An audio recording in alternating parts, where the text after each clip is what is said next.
Welcome to Team Vlog. So ayun guys, hindi na ako nakapag video kanina bago ako pumasok. This is my first day sa work. And ayun nga, and hindi rin ako nakagamit ng phone doon sa loob kasi baka bawal. Alam mo na, bago pa lang naman tayo sa work. So ayun, ang schedule ko is 3 to 7.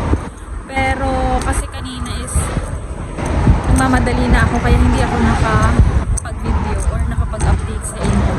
So ayun, okay naman siya. Medyo masungit lang yung boss ko and okay naman. Kaya naman yun. Sanay naman tayo sa ganun. We already worked before sa abroad. Kaya wala naman din tayo magagawa. Mas mahirap naman ang walang trabaho.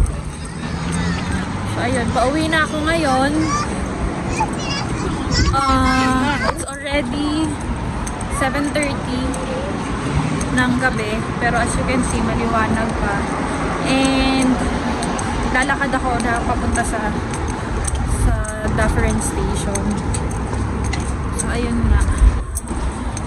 Ayun, ewan ko lang kasi sabi nung isang kaklase ko si Janine, sira daw yung pa-northbound train. I-check natin kung sira talaga siya. So, stop ko muna yung video guys. And update ko na lang kayo. Ayun nga guys, nandito na ako ngayon sa Finch Station. Nag-aantay ako ng bus going to Antibes Drive doon sa apartment namin. So, ayun nga, kaninang umaga naman si Tim, nag-apply siya doon sa, by the way, shout out nga pala guys kay Ate Feli na one of our subscriber. Nirefer niya kasi si Tim. Thank you po sa inyo, Ate Feli. Ayun nga, nagpasa siya ng resume doon sa company nila Ate Feli and sana ma-invite siya for interview para magkaroon naman siya ng work. So, ayun. Then, yung work ko naman ngayon, okay naman siya. Sinabi ko naman sa inyo, okay naman siya. Pero kasi parang ang binibigay lang na oras nung may-ari is hindi 20 hours. Diba dito sa Canada, we are allowed to work for 20 hours per week. Eh, siya kasi parang kung kailan niya lang gusto kanyang papasukin, doon ka lang papasok. So, which is hindi enough para sa amin. So, pero for the meantime, satsagain ko na muna siya habang wala pa namang work. Pero gusto ko talaga maghanap ng ibang work dito. Mag-a-apply pa ako. Actually, meron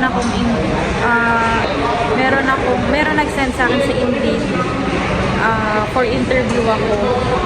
Ayusin ko muna yung mga resume ko, ay yung mga requirements kasi kailangan siyang kailangan ko sagutin yung link online. Ayun. So, hopefully kasama ko dun sa mga matanggap. Ayun. So, yun lang guys. Tsaga-tsaga lang. Hindi pala ganun kadali dito sa Canada maghanap ng work. Actually, ang hirap na yun. Akala ng iba na maraming trabaho, ganyan. Hindi. Kasi ang dami na rin estudyante. Marami na rin tao talaga dito. So, hindi ganito rin yung expected ko.